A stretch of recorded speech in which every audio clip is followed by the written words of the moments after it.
Hello, welcome back to another episode of Movie Mockery. I'm your host, Billy, and today we're going to continue talking about the modern horror renaissance.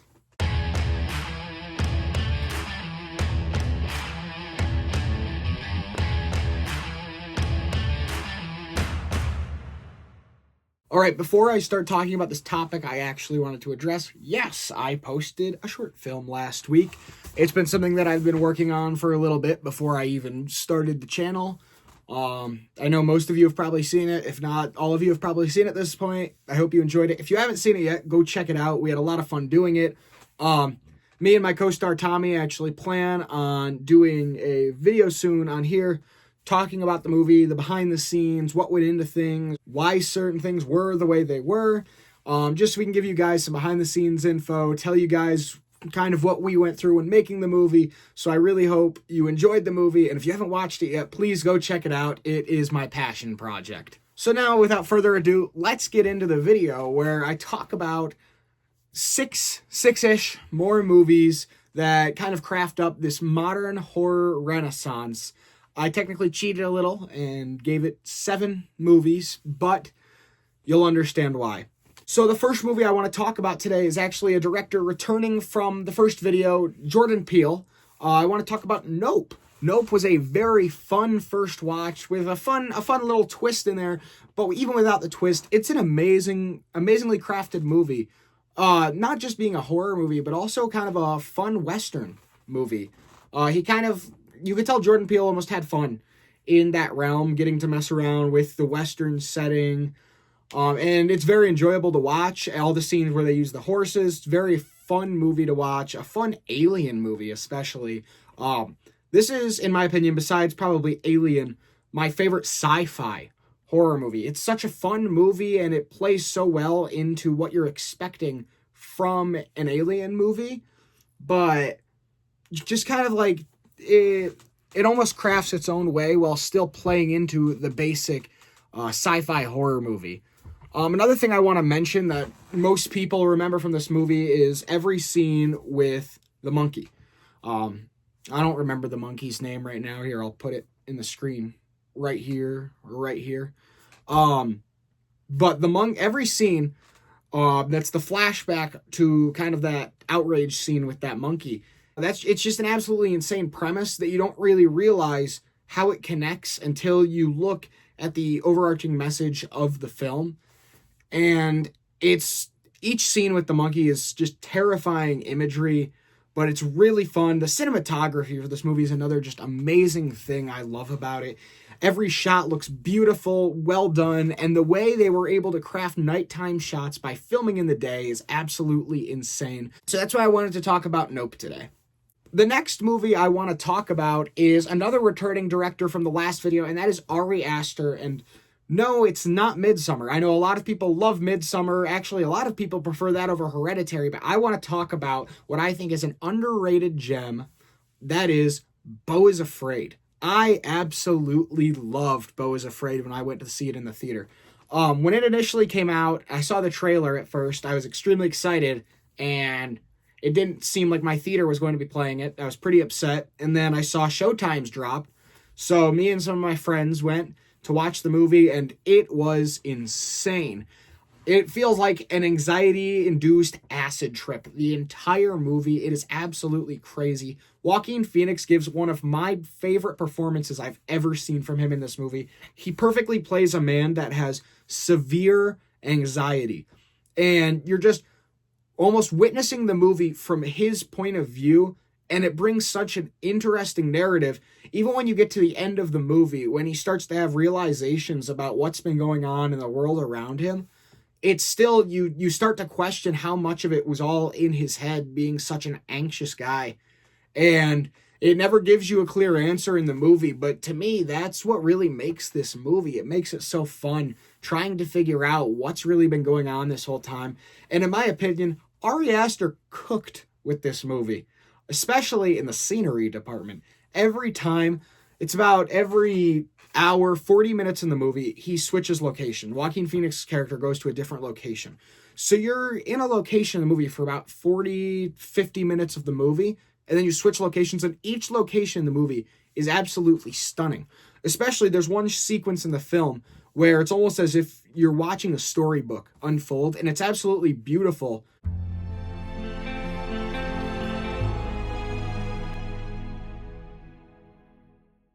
It's such a beautiful movie, and I love it, and that's why I think it qualifies for part of the modern horror renaissance. The next movie I want to talk about is The Menu, a movie that can almost more be described as a thriller film, but I still choose to describe it as a horror film because I like to kind of mash together thriller and horror at some points, and this has horror elements in it. The acting in this movie is really, really good. Ralph Fiennes, you have Anya Taylor-Joy, Nicholas Hoult. All three of them are amazing, but even every single background character is amazing in this movie. They all are characterized in their own way. There's not a single background character besides maybe all the cooks in the kitchen. But even them, they have great characterization. Every character, you get a backstory for almost. They're all amazing and very thought out characters, and it brings great payoff throughout the movie. The movie is just amazingly crafted, and each time you see something happening to a character, it's a payoff from what you've learned about the character. Not only that, the movie is extremely tense. As soon as you kind of find out what's going on in the movie, it brings the tension up. You're wondering what's going to happen in this movie. How is Anya Taylor-Joy going to survive? And it's a really, really good movie.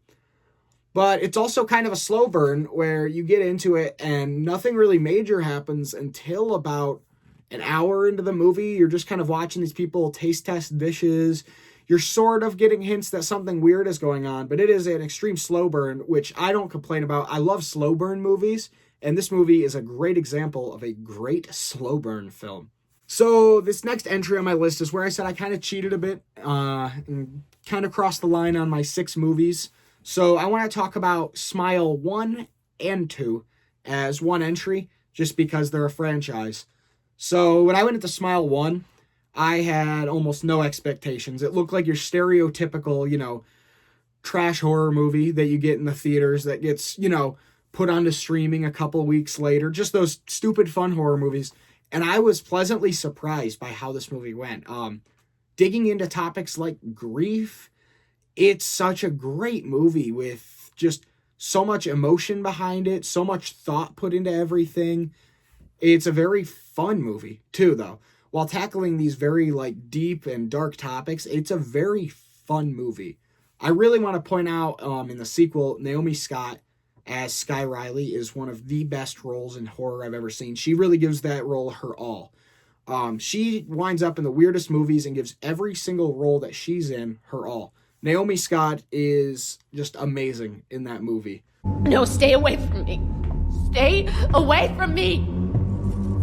Paul's dead! You're not! Paul, stop smiling at me!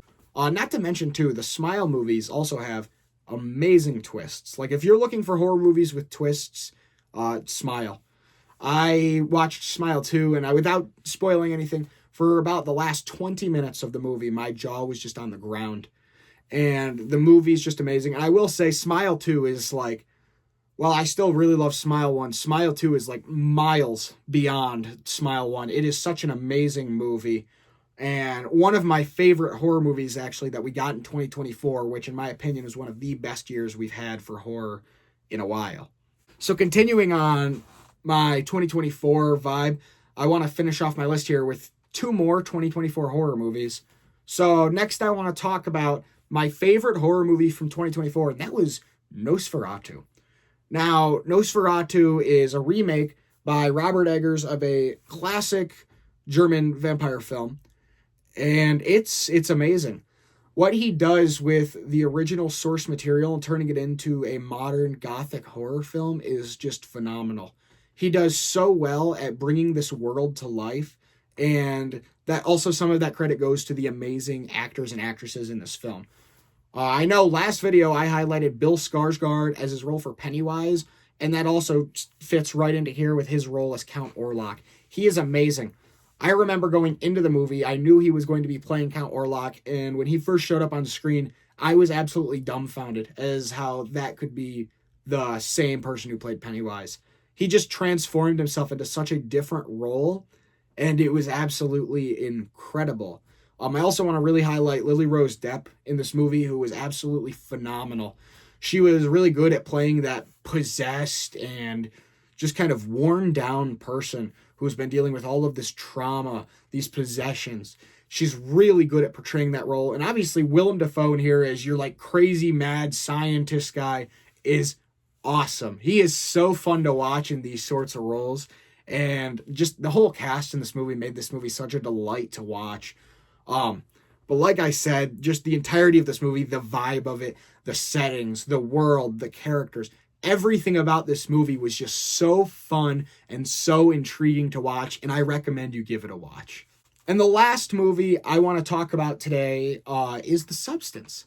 The Substance was one of those movies that wasn't initially on my radar until after it was out in theaters and after the buzz started coming up. So I decided to watch it. And that movie had me on the edge of my seat the entire time. It was insane. Usually I'm not one for extreme body horror. I enjoy stuff like Terrifier. I enjoy the Saw series. But sometimes body horror gets too much for me. And this movie, although it's body horror, it's almost like its own breed of body horror, where it's extremely intriguing and doesn't just go disgusting just for the sake of being disgusting. Everything has a purpose. It's a very interesting film that I'm almost surprised I was able to get through with my gag reflex. But the body horror in this movie is absolutely insane, disgusting, exactly how you'd want it to be for a movie like this. I also want to bring up the acting performances in this movie. Demi Moore, Margaret Qualley, Dennis Quaid. Those three all shine in this movie and are awesome to watch. Obviously, Demi Moore won the Golden Globe for her performance in this movie, and I'm really hoping she gets the Oscar as well. She did absolutely amazing in this movie. Margaret Qualley playing Sue was another really fun role to watch. She's so good in this movie. But I also really want to highlight this movie because it's such an original and new concept, but focuses in a modern age. Nowadays, you get a lot of these original concepts, but they take it back to take place, a decade or two ago. This takes place in modern times, and it's an extremely original idea while still playing off of certain tropes. But it's such a fun movie while also being one of the most disgusting movies I sat through all year, probably right behind Terrifier 3. But I recommend The Substance, and I recommend all of the movies on these lists. So yeah, that makes up my second 6, or technically 7, of the modern horror renaissance. Let me know in the comments if there's any movies I missed that you guys think I should watch, or maybe that you're confused on why I didn't include them, and maybe I'll make a part 3 to this in the future. I don't know, but expect coming up to be an interview with my co-star Tommy about the movie we made, and also I'm going to be posting a video within the next couple weeks about the issues I have with the Oscars and the Academy Awards in general. So I hope you all enjoyed today's video. Have a good week.